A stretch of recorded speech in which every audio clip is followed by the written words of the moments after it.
प्रयागराज, जहां संगम पर आस्था उतरती है और सनातन परंपरा अपनी जड़ों से जुड़ती है। लेकिन इसी प्रयागराज माघ मेले में एक ऐसा विवाद सामने आया है जिसने धर्म, कानून और राजनीति तीनों को आमने सामने लाकर खड़ा कर दिया है। मुद्दा है ज्योतिष पीठ के शंकराचार्य की पहचान और प्रशासन के अधिकार की सीमा। यह विवाद सिर्फ एक संत या एक नोटिस का नहीं, बल्कि उस सवाल का है कि क्या प्रशासन धार्मिक पदों पर प्रश्न उठा सकता है। सबसे पहले समझिए नोटिस का पूरा मामला क्या है। मंगलवार को प्रयागराज माघ मेला प्राधिकरण की ओर से स्वामी अभिमुक्तेश्वरानंद को एक औपचारिक नोटिस भेजा गया। इस नोटिस में मेला प्रशासन ने साफ शब्दों में पूछा कि जब ज्योतिष पीठ से जुड़ा मामला सुप्रीम कोर्ट में विचाराधीन है तो खुद को शंकराचार्य के रूप में प्रस्तुत करने का आधार क्या है। प्रशासन का तर्क यह था कि सार्वजनिक धार्मिक आयोजन में किसी भी पदवी का उपयोग न्याय की स्थिति को देखते हुए होना चाहिए। लेकिन यही नोटिस आगे चलकर एक बड़े टकराव की वजह बन गया है। नोटिस के बाद क्यों बढ़ा विवाद? दरअसल शंकराचार्य का पद कोई सामान्य पद नहीं होता। यह पद आदि शंकराचार्य द्वारा स्थापित अद्वैत परंपरा से जुड़ा है और सदियों से सनातन व्यवस्था का मार्गदर्शन करता आया है। जब प्रशासन ऐसी पदवी पर सवाल उठाता है तो मामला कागजी प्रक्रिया से आगे बढ़कर सीधे आस्था से जुड़ जाता है और यही वजह है कि नोटिस सामने आते ही संत समाज और अनुयायियों में असंतोष दिखाई देने लगा। अब आता है अगला चरण, नोटिस का जवाब। नोटिस मिलने के बाद स्वामी अभिमुक्तेश्वरानंद की ओर से एक विस्तृत 8 पन्नों का जवाब तैयार किया गया। यह जवाब माघ मेला प्राधिकरण की आधिकारिक ईमेल आईडी पर भी भेजा गया और फिर सेक्टर 4 स्थित मेला प्राधिकरण कार्यालय को भी दिया गया। जवाब में नोटिस की भाषा और मंशा पर सवाल उठाए गए। यह कहा गया कि इस नोटिस में न केवल अपमानजनक शब्द और बातें लिखी गई है, बल्कि करोड़ों हिंदुओं की धार्मिक भावनाओं को आहत करने वाला यह नोटिस है। जब स्वामी अभिमुक्तेश्वरानंद की टीम 8 पन्नों का जवाब लेकर मेला प्राधिकरण के दफ्तर पहुंची तो वहां एक अलग स्थिति देखने को मिली। लंबे इंतजार के बाद कोई भी जिम्मेदार अधिकारी जवाब लेने के लिए मौके पर मौजूद नहीं था। टीम का कहना है कि उन्होंने औपचारिक तरीके से जवाब सौंपने की पूरी कोशिश की, लेकिन प्रशासनिक उदासीनता सामने आई।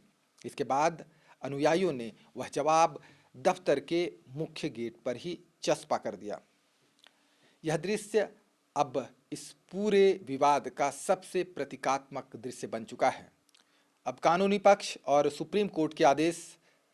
स्वामी अभिमुक्तेश्वरानंद की ओर से यह जवाब सुप्रीम कोर्ट के वरिष्ठ अधिवक्ता अंजनी कुमार मिश्रा के जरिए भेजा गया है।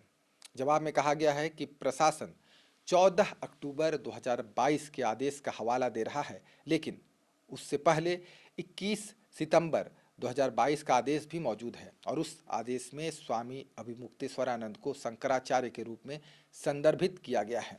इसके साथ ही यह भी कहा गया है कि उनका पट्टाभिषेक 12 अक्टूबर 2022 को हो चुका है, जबकि सुप्रीम कोर्ट ने 17 अक्टूबर 2022 के बाद नए पट्टाभिषेक पर रोक लगाई थी।